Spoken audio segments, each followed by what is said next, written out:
I was one of those concerned about Shericka's future heading into the 2026 season. And why is that the case?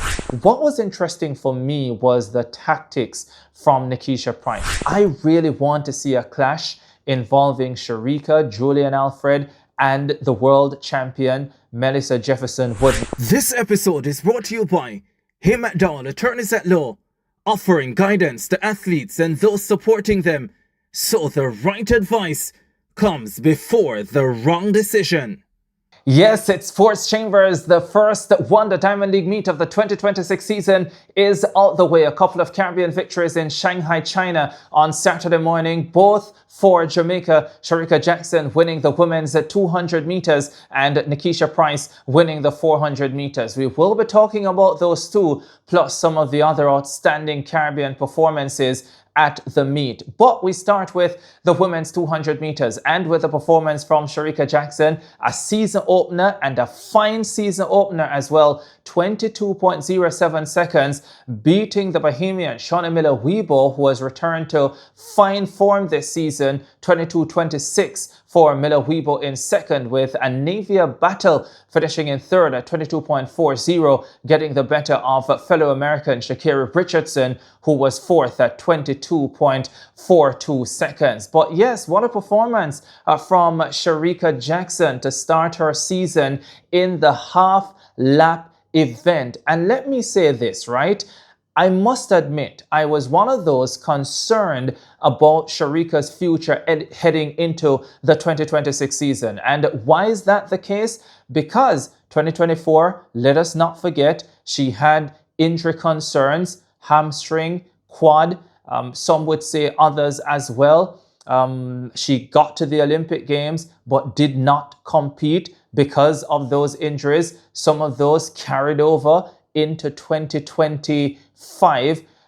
She did well, but by her lofty standards, probably just okay. Fourth in the 100 final at the World Championships, third in the 200 meters. And although she got a global medal last year, it was clear that at no point of the season you could say Shericka Jackson looked anywhere close to her imperious best. And so it was clear that she was still dealing with, if not the physical effects, then the psychological effects of having those several injuries over the last 2 years. In fact, post her 22.07 in Shanghai, she pointed to that, and that maybe one of the things she didn't do was take a break at some point in the 2024 season when she started, feeling whatever issues that she had, the hamstring or the quad, whatever the case might be. And she pointed out as well, which was very important, that she is super healthy this season, and that says a lot about what she can potentially produce in 2026. But yes, it was a fine performance and a few key statistical takeaways as well. Joint second fastest season opener ever for Shericka Jackson over 200 meters. She also opened with 22.07 in the 2022 season, and we know what happened then. She went on to win her maiden global title over 200 meters, ran 21.45, becoming the fastest woman alive in the half lap event. And then in 2023, when she had her fastest ever season opener, 21.98 seconds, she went on to solidify her status as the fastest woman alive and second fastest woman in history over 200 with 21.41.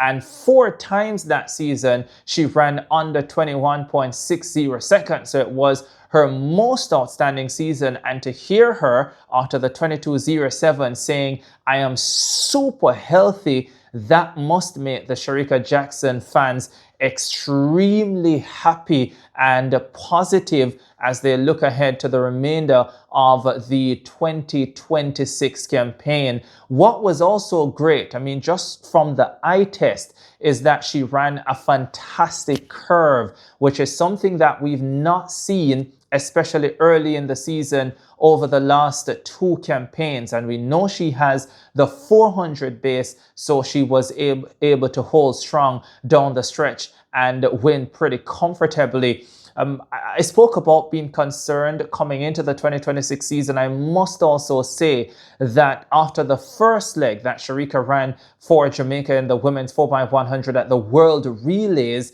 my fears were eased a little bit because I thought that was a really good opening leg, and it suggested that she was on course to have a good season and a better season than she has had over the last 2 years. And by the way, I'm not here suggesting that Shericka is going to get back to her loftiest of heights, that she is going to challenge the world record again. I don't know, it's possible. But what I will say for sure, beyond a shadow of a doubt, is that based on what we have seen of her so far this season and what we are seeing now, she is closer and likely to get even closer to her best this season than she has been able to for the last couple of campaigns. So that is quite fantastic in my estimation. Now, how will she deal with the rest of the season from a scheduling standpoint? She didn't give much away when she spoke post her 22:07. But remember, there is the Commonwealth Games this year, and I wonder if she will attempt to add a Commonwealth gold medal to her collection. She doesn't have one. Remember, 2018 finished second in the 200 meters on the Gold Coast in Australia behind Miller Weibo. Then didn't compete in 2022 in Birmingham, which came a couple weeks after the World Championships in Eugene. So a number of the elite athletes skipped that event. And so that is something that is still missing from her collection, a Commonwealth gold medal. Does she go after that this year? There's the Ultimate Championship as well, which I suspect all the athletes are looking forward to, if for nothing else, because of the significant payouts, including the $150,000 prize for winning individual events at that meet. So yes, I'm sure she is eyeing that as well, and it will be interesting. What I do want to say though is that given the performance of Shericka on Saturday morning, I really want to see a clash involving Shericka, Julian Alfred, and the world champion Melissa Jefferson Wooden. And I'm not talking a 100 clash now, but a 200 clash, because in an off season like this, where there's no traditional world championship, there's no Olympic Games, these are the types of clashes that really, keeps the interest in the sport and keeps the fire burning in the sport. And I know it is likely if Shericka goes to the Commonwealth Games and runs the 200 that she could face Julian Alfred, the St. Lucian, and will likely go up against both or at least one of them at the Ultimate Championship. But I want to see this clash at least once before that on the Diamond League circuit, and I'm really hoping that some Diamond League promoter will be able to make that happen, because I think a clash like that, seeing Shericka getting back into the shape that she is, Julian Alfred so far has looked in very good shape, Melissa Jefferson Wooden, based on what she produced last season, that would make a really, really sweet clash. So can't wait to see if that can happen. But yes, really fantastic to see Shericka Jackson looking as good as she did in Shanghai, China, and can't wait to see how the rest of the season develops for her and for the potential high-level clashes that her form also creates. And yes, with that comes interest, and that is what we want for the sport of track and field. Yeah, before I speak about Nickisha Pryce, let me remind you that this episode is brought to you by Hay McDowell Attorneys at Law. Yes, where the right advice comes before the wrong decision. And we've been talking about there's so many young athletes, coaches, managers. The development of these young athletes extremely important. And sometimes they are in positions where they have to make, in some cases, potentially life-changing situations. And you could use the assistance of legal minds. Check out Hay McDowell Attorneys at Law. They have offices in Montego Bay and in Kingston as well. in Montego Bay, Units 78, Patmars Complex, Mount Salem Main Road, and in Kingston, it's 17 Ruthven Road, Kingston 10, building number 1. Yes, it's building number 1. And of course, Zuri Johnson is their sports law specialist. So if you need to, you can ask for him specifically. But outside of Zuri, they have so many fantastic legal minds that can help you. Yes, they can really help you. They'll give you the right advice so you don't make the wrong decision. Hey, McDowell, attorneys at law, check them out today. Let's continue with what happened today at the Diamond League meet in Shanghai, China. The women's 400 meters won by Jamaica's Nickisha Pryce, 49.75 seconds, beating the American Alia Butler at 49.78. Salwa Eid Nasser was in that race, surprisingly down the field. But let's talk about Nickisha Pryce. What a performance. What was interesting for me was the tactics from Nickisha Pryce. She didn't go out quickly. In fact, after 200 meters, I thought to myself, oh, she looks out of the race, not looking good. But she produced a fantastic last 100, brilliant down the stretch to reel in Butler and get her on the line. Fine performance, 49.75. A fastest season opener ever for Nickisha Pryce. Roundabout where she was in the 2024 season, when on the 10th of May at the SEC Championships, she ran 49.72 seconds.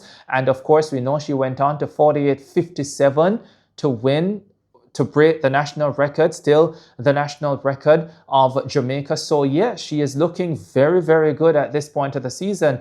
And also just a glimpse into what was missing for Jamaica at the World Relays in Botswana. Had Nickisha Pryce and Stacey Ann Williams, who was also in the Shanghai race in Botswana, then likely Jamaica would have qualified for the World Championships in the women's 4x400. Fine performance as well from Stacey Ann Williams, 50.59 seconds. Watch the Bahamian Shade Williams as well, because she clocked 50.60, fastest season opener for the reigning Commonwealth Games champion.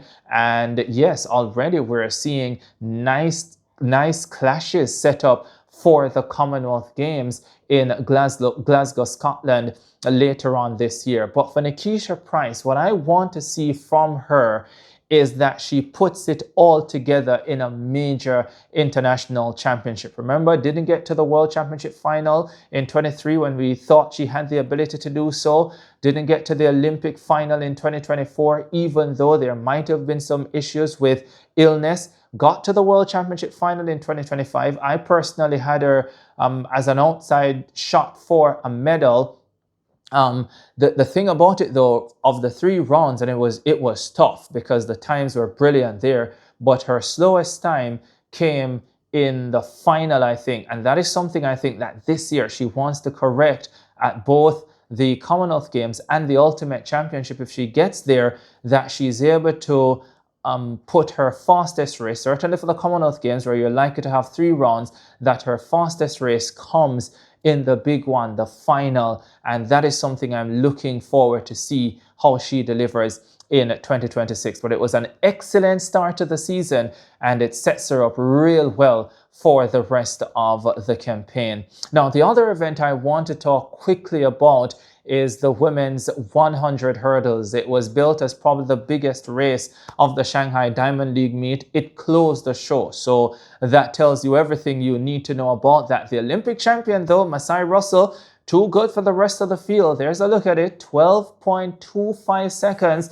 for Masai Russell, with the Bahamian Davine Charlton, the world indoor champion 3 times and world record holder at 60 hurdles, coming through in second. National record 12.38. Great run by Masai Russell, by the way. She's Olympic champion, and she already has, I think, 3 of the all-time fastest times in the top 10, and she continues to show that she can run fast and she can do it consistently. But I want to focus quickly on Davine Charlton, the Bahamian, because we know she's had the issue where, yes, she's great through 60, but in the last 40, she is not so good. And that's been the difference between her indoor success and having similar success outdoors, and why she's been on the outside looking in a few times at global events, I saw a bit of an improvement, and maybe that is reflected in the improvement on her national record as well. But yes, I thought that was pretty good, and so I'm excited to see how she goes to the remainder of the season.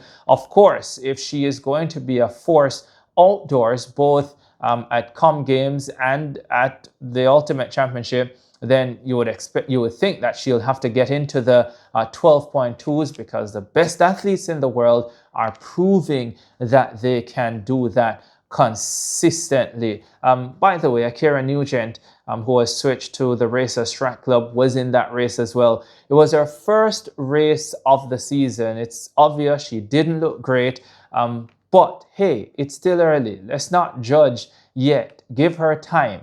That's all I will say on that one for now. But yes, really good performance from Masai Russell, and very well done from Devine Charlton. But we already know with the hurdles, in one season, you can have about 6 or 7 different seasons. You can have one athlete dominating this month, and by the next month comes is a different one or a different set of athletes. That's the competitiveness of the women's sprint hurdles. There is so much depth and quality. And so you just have to know what you're about, what you're preparing for, and get it right for those moments. Yeah? So let me leave that at that for now. Yes, as usual, remember to like, share, leave a comment, ensure you subscribe to the channel as well, so you can get all the great content that we are pushing out. Yeah, it's been another episode on Sports Chambers. We're going to leave it there for today. The next Diamond League meet will be in Xiamen, also in China, will be on the 23rd of May. And yes, we'll be back to break that down for you as well. But don't worry, even before that, we will have so much more content as usual. Thanks for making it Sports Chambers. Thanks for watching.